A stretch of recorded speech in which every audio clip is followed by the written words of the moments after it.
Video skip பண்ணிடாதீங்க, மார்க்கை miss பண்ணிடாதீங்க.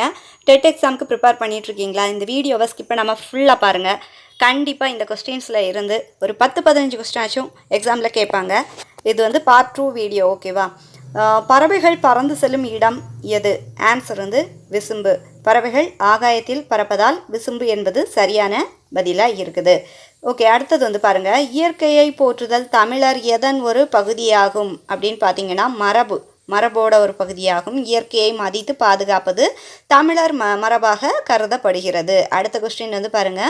மனிதன் மொழியை நிலை பெறச் செய்ய எதை உருவாக்கினான்? ஆன்சர் வந்து எழுத்து.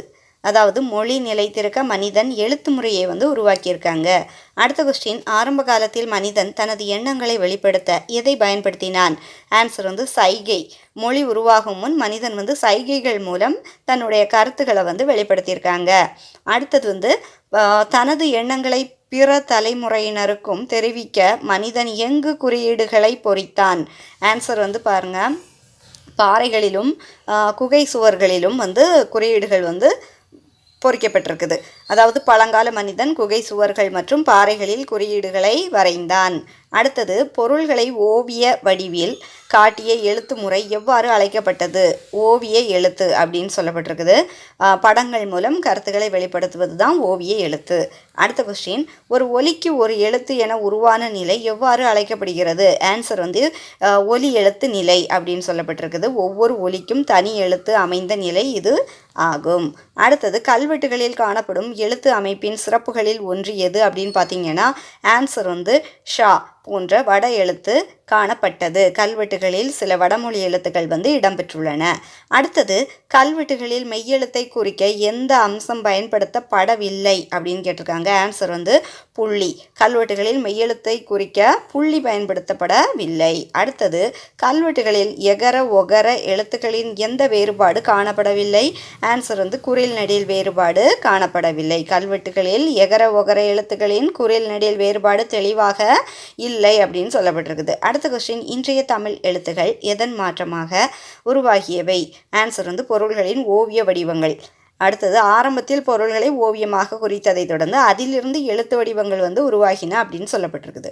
அடுத்த கொஸ்டின் வந்து தமிழ் எழுத்துக்கள் நிலையான வடிவத்தை பெற்றதற்கு காரணமான கலை எது அப்படின்னு பார்த்தீங்கன்னா ஆன்சர் அச்சுக்கலை. அச்சுக்கலை வளர்ந்த பிறகு எழுத்துக்கள் ஒரே மாதிரி நிலையான வடிவத்தை வந்து பெற்றன. அடுத்தது, தமிழ் எழுத்துக்களின் பழைய வடிவங்களை எங்கு காணலாம் அப்படின்னு பார்த்தீங்கன்னா ஆன்சர் கருங்கல் சுவர்கள் மற்றும் செப்பேடுகளில் காணலாம். பழமையான கல்வெட்டுகள் கருங்கல் சுவர்கள் மற்றும் செப்பேடுகளில் வந்து காணப்படுகின்றன சொல்லப்பட்டிருக்குது. அடுத்தது, கல்வெட்டுகள் மற்றும் செப்பேடுகளில் காணப்படும் வரி வடிவங்களை எவ்வாறு பிரிக்கலாம் அப்படின்னு பார்த்தீங்கன்னா ஆன்சர் வட்டெழுத்து தமிழெழுத்து. பழமையான கல்வெட்டுகளில் எழுத்து வடிவங்கள் வட்டெழுத்து மற்றும் தமிழெழுத்து என இரு வகைகளாக காணப்படுகின்றன. அடுத்த கொஸ்டின். வளைந்த கோடுகளால் அமைந்த மிக பழமையான தமிழ் எழுத்து முறை எது அப்படின்னு பார்த்தீங்கன்னா ஆன்சர் வட்டெழுத்து. வட்ட வடிவ கோடுகளால் அமைந்த பழமையான எழுத்து முறை வந்து வட்டெழுத்து அப்படின்னு சொல்கிறாங்க. அடுத்தது, சேர மற்றும் பாண்டிய மண்டலங்களின் 8 முதல் 11ஆம் நூற்றாண்டு வரை கிடைத்த சாசனங்களில் எந்த எழுத்து வந்து பயன்படுத்தப்பட்டது? ஆன்சர் வந்து வட்ட எழுத்து. அந்த கால சாசனங்களில் பெரும்பாலும் வட்டெழுத்துக்கள் வந்து பயன்படுத்தப்பட்டன. முதலாம் ராசராச சோழன் காலத்திற்கு பிறகு கிடைக்கும் கல்வெட்டுகளில் எந்த எழுத்து காணப்படுகிறது? ஆன்சர் வந்து தமிழ் எழுத்து. 11ஆம் நூற்றாண்டுக்கு பிறகு தமிழ் எழுத்துக்கள் நிலையான வடிவத்தில் வந்து காணப்படுகின்றன. அடுத்தது வந்து கடைசங்க காலத்தில் தமிழகத்தில் எழுத்துக்கள் எவ்வாறு அழைக்கப்பட்டன அப்படின்னு பார்த்தீங்கன்னா கண்ணெழுத்து அப்படின்னு சொல்லி. சங்க காலத்தில் எழுத்துக்கள் கண்ணெழுத்து என அழைக்கப்பட்டன. கண்ணெழுத்துப்படுத்த எண்ணுப்பல் பொதி என்ற வரி இடம்பெற்றுள்ள நூல் எது? ஆன்சர் சிலப்பதிகாரம். இந்த வரி சிலப்பதிகாரத்தில் இடம்பெற்றுள்ளது. எழுத்துக்களில் மாற்றங்கள் ஏற்பட காரணமாக அமைவது எது? ஆன்சர் வந்து எழுத பயன்படுத்திய பொருள் மற்றும் அழகியல் உணர்வு காரணமாக எழுத்து வடிவங்களில் மாற்றம் ஏற்பட்டது. அடுத்தது, தமிழ் மொழியை எழுத இருவகை எழுத்துக்கள் பயன்படுத்தப்பட்டதற்கான சான்றாக உள்ள கல்வெட்டு எது? ஆன்சர் வந்து அரச்சலூர் கல்வெட்டு. தமிழ் எழுத்தும் வட்டெழுத்தும் பயன்படுத்தப்பட்டதற்கான சான்று வந்து எங்கே இருக்குதுன்னு பார்த்தீங்கன்னா அரச்சலூர் கல்வெட்டில் இருக்குதுன்னு சொல்லப்பட்டிருக்குது. அடுத்தது, தமிழ் எழுத்தும் வட்டெழுத்தும் கலந்து எழுதப்பட்டுள்ள கல்வெட்டு எது? ஆன்சர் அரச்சலூர் கல்வெட்டு. 2 எழுத்து முறைகளும் கலந்த நிலையில் காணப்படும் முக்கிய கல்வெட்டு அது அப்படின்னு சொல்லியிருக்காங்க. அடுத்தது, பழங்காலத்தில் மக்கள் எந்த பொருட்களில் எழுதினார்னு பார்த்தீங்கன்னா கற்பாறை செப்பேடு ஓலை. பழங்காலத்தில் கல் செம்பு தகடு செப்பேடு அதாவது ஓலை போன்றவற்றில் எழுதப்பட்டது.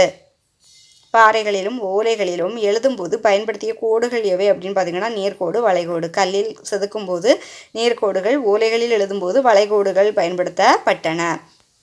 அடுத்தது எழுத்துக்களை அழகுபடுத்த எந்த பகுதியில் குறுக்கு கோடு இடப்பட்டது அப்படின்னு பார்த்தீங்கன்னா மேற்பகுதி. எழுத்தின் மேல் பகுதியில் குறுக்கு கோடு இடுவதால் அழகியல் உயர்ந்தது. அடுத்தது எகர ஒகர குறில் எழுத்துக்களை குறிக்க மேல் புள்ளி இடும் வழக்கம் யார் காலத்திலிருந்து உள்ளதுன்னு பார்த்தீங்கன்னா ஆன்சர் தொல்காப்பியர். இந்த முறையை தொல்காப்பியர் காலத்திலிருந்து பயன்படுத்தி வந்துள்ளனர். அடுத்த கொஸ்டின், அகர வரிசை உயிர்மை குறில் எழுத்துக்களுக்கு பக்க புள்ளி இடப்பட்டால் அவை எவ்வாறு கருதப்படும்? நெடில். ஆன்சர் நெடில். பக்க புள்ளி இடுவதால் குறில் எழுத்து நெடிலாக மாறும். எடுத்துக்காட்டு கா கூட கா அந்த மாதிரி மாறும். அடுத்தது ஐகார எழுத்துக்களை குறிக்க எழுத்துக்களின் முன் என்ன இடப்பட்டது அப்படின்னு பார்த்தீங்கன்னா ரெட்டை புள்ளி. ஆன்சர் ரெட்டை புள்ளி. ஐகார ஒலியை குறிக்க முன்பகுதியில் ரெட்டை புள்ளி இடப்பட்டது. அடுத்த கொஸ்டின், எகர வரிசை எழுத்துக்களுக்கு இரு புள்ளிகள் இடப்பட்டால் அது எதை குறிக்கும் அப்படின்னு பார்த்தீங்கன்னா ஆன்சர் ஔகாரம். இரு புள்ளி சேர்த்தால் ஔ ஒலி உருவாகும். எடுத்துக்காட்டு பார்த்தீங்கன்னா கே, அது கூட என்னதான் வந்திருக்குது கவ். அடுத்தது பாருங்க, மகர எழுத்தை குறிக்க எந்த எழுத்தின் உள்ளே புள்ளி இடப்பட்டது அப்படின்னு பார்த்தீங்கன்னா ஆன்சர் பகர எழுத்துக்குள்ள. அதாவது விளக்கம் பாருங்க, இப் எழுத்தின் உள்ளே புள்ளி வைத்து இம் ஒலி குறிக்கப்பட்டது. இப்போ நம்ம இந்த வீடியோவில் பார்த்த கொஸ்டின்ஸ் எல்லாமே உங்களுக்கு ரொம்பவே யூஸ்ஃபுல்லாக இருந்துச்சுன்னா அப்படியே நம்ம ஸ்டடி பஸ் சேனலில் சப்ஸ்கிரைப் பண்ணி வச்சுக்கோங்க. பக்கத்தில் இருக்கிற லைக் பட்டன் கிளிக் பண்ணுங்கள். மேலும் எந்த மாதிரியான நோட்ஸ் அப்லோட் பண்ணணும் அப்படின்னு சொல்கிறத கமெண்டில் நீங்கள் தாராளமாக சொல்லலாம்.